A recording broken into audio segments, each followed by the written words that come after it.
Sagittarius rising. This is Annette with Annette's Astrology Corner, and this is your August 2015 forecast. And okay, let's get down to it.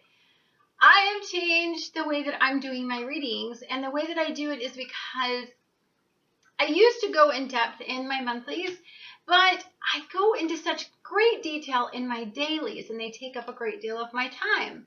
So the way that I'm going to do it is I'm still going to talk extensively about the energies that are at play in the month, the energies that change in the month, how those energies affect you, what houses all of those energies are in. However, I will hit on primary dates that are, big to everybody. And then in the dailies, I will go into these energies in more depth every single day. I just feel like it's a great balance because energy is different in every day, and I don't get to cover that in monthlies. There's just be no way. So let's start out. On the first, we're going to have Saturn go direct, and Saturn was in Sagittarius. Then it went into Scorpio. Saturn was in Sagittarius retrograde, and then it went into Scorpio in retrograde. So last month, we were visited by some old karmic debts that we had from back in 2012 to 2014, and these were very intense karmic debts that we faced. Now, if we passed the test, we really didn't feel much, or we actually got obstacles removed, and we made some, progress in some very primary energies. However, if we did not, we were faced with some old issues that we had to confront. Or people, for that matter, that we needed to confront and, pay back some karmic debt on.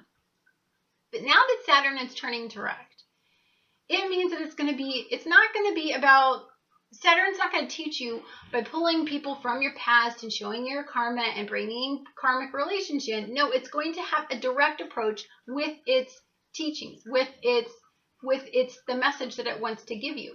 So if you did not learn through all of those tactics that Saturn had tried to do, then it's going to appeal to you in a very, very, very direct way. It will do that by creating obstacles or creating, failures or anything like that to get you to understand its point. And it'll be through opposition. Now, let's say that you are one of those lucky people that really have spent a lot of time appreciating the teachings of Saturn, and you find that it is as sufficient of a teacher as Jupiter, your ruling planet. Then you're going to find this to be one of those energies that, is truly going to speak to you. Now, I do want to go over something because this is extremely important for every sign, but for you, I think it's even more important. And that is the fact that on the 11th, your ruling planet is going to go into Virgo. It's going to go out of Leo and into Virgo. Now, when Jupiter was in a fellow fire sign, you were feeling pretty darn good about life. It was a very beneficial energy. There was a lot of really, really good work that was done in your life. You responded very well to this Saturn transit. I think Saturn is easier for you to comprehend than most energies. But when it goes into Virgo, when your ruling planet goes into Virgo, it is in a debilitated energy. Jupiter doesn't like being in Virgo. Virgo is just so analytical, and it's not about taking risks. It's about being very practical and conservative.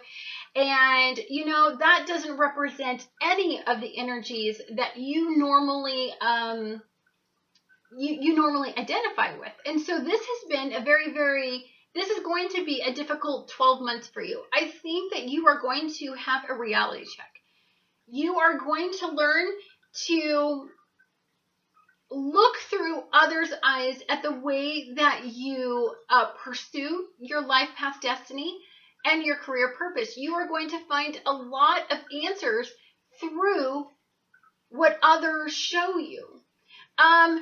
The reason I say this is because Virgo is a serving energy. It is it is serving the masses, which is something that you're very good at. You're very, very, very generous as a sun sign, but it is still an ego-based generosity. It is not just for the general well-being of all. You get something out of everything you do.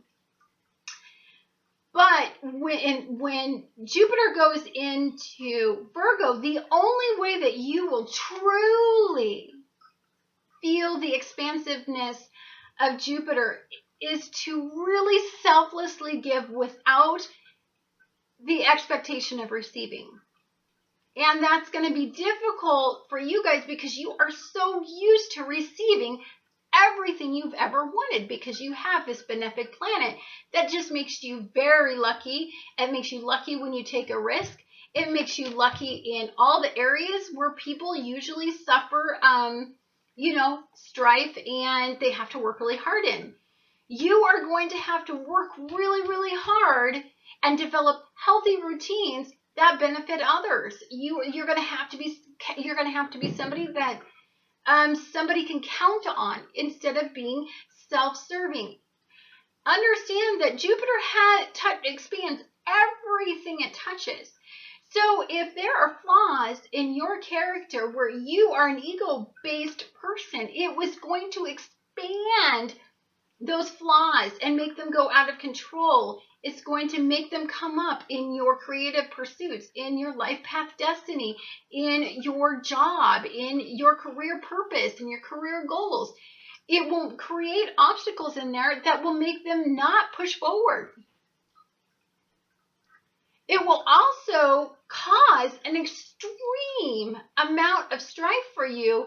It will make you not get ahead if you are not thinking about benefiting others. If you don't, your whole purpose, everybody's purpose here is to serve and be a servant to others to some degree. And you know what? You're really good at serving yourself, and you're really good at having a higher purpose in your life. That is for certain. Nobody can deny that. And you are selfless when it comes to generosity, as long as, I don't know, there's something that you get out of it in the end, which is usually companionship or fun times or connections or networking or, mental stimulation. But to just selflessly give for the sake of giving, that's not something that, I see as a Sagittarius strong point in a low vibration. In a high vibration, they're absolutely loving and giving, and they're just like everybody else, where they have these beautiful gifts that they just will bestow upon everybody, and it's such a lovely time to be around them. So you have Jupiter moving into Virgo in your 10th house. So this could create opportunities. Again, these opportunities that are created are going to have to benefit people and not just yourself. On the 8th, we have Mars move into Leo. Very, very, very, very, very important energy. When Mars was in Cancer, it was like somebody poured a bucket of water on their fire. Mars just felt trapped, and it felt uncomfortable because it's a masculine energy wanting to go storm the hill, and it's stuck, in the kitchen baking cookies with all the feminine energy around it. And it just felt out of place, and it felt, it was more, it took, when you wanted to pursue something, you took more of a passive aggressive approach instead of a direct approach, which was, again, uncomfortable. I don't know. I just think you felt kind of out of sorts. I think this month we're going to see the fire go back in again. Mars going into Leo, fellow fire sign. So we're talking about, we're feeling good. All the energy is moving forward. We are getting really, really excited and charged up. We're feeling passion. We're feeling love. We're feeling, intensity again. We're feeling like our old selves.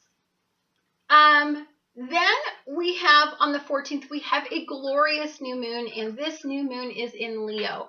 And for you, this is going to be in your hopes, your dreams, your wishes. This is going to be in expanding your learning even more. It's more of a humbling energy. It's about expanding the way that you interpret information and seek knowledge. It's about the metaphysical realm, perhaps spirituality, perhaps opening yourself up to a higher dimension of learning, or a higher, almost like an elevated learning above most people. So this is going to be in your new moon. This new moon is not afflicted. So this is about planting seeds in the best possible way. When you plant a seed, it's going to be in fertile soil. It's going to have the right amount of moisture for it to flourish and grow, and the light is going to shine and give it nutrients, and it's just going to take off. This is a wonderful, wonderful energy. I assure you guys, this is just like one of those beautiful, beautiful energies where I think you're just going to have a glorious day thinking about the expansive opportunities that you can come up with. Or you may get an opportunity that takes everything in your life to the next level. Then the next big energy that we have to talk about is the full moon, and that's going to be in Pisces. And this beautiful full moon is going to be having a harmonious conversation with Neptune, which is Pisces' ruler. And these two are going to be dancing around. Their heads are going to be in the clouds, but not too unrealistic. We still have Neptune, still in retrograde. So this is going to be based on reality. It's going to be based on, mystical visions of life. It's going to be a very, very magical full moon. It's going to be a very intuitive full moon. If you guys are intuitive at all, or if you guys have psychic capabilities or sensitivities to energy on a metaphysical level, on a supernatural level, you guys are going to feel this energy. You guys are going to get messages, and you will interpret these messages. This is a mystical and magical energy. If something ends, because full moons always show put the spotlight on the shadow sector of human behavior, I say endings are what they are supposed to be. If something ends, that means that there is a possible new beginning in that area, one that will be more authentic to taking you forward. All of the energy that happens in this month is leading toward a pretty pivotal next few months. We're going to have a lunar eclipse. We're going to have a solar eclipse. We're going to have some more retrograde energy. We're going to have some more Mercury retrograde energy. And I don't think we're really going to understand what the heck this year and all the roller coaster was all about, and all of the changes in energies and what they all meant, until about December. This month to me is building. I think July started building. I think this month is definitely building toward a really, really, really, really powerful next few months of extreme change and manifestation in your life. Have a wonderful and fabulous August, and check out my dailies if you get a chance, and I look forward to talking to you guys again next month.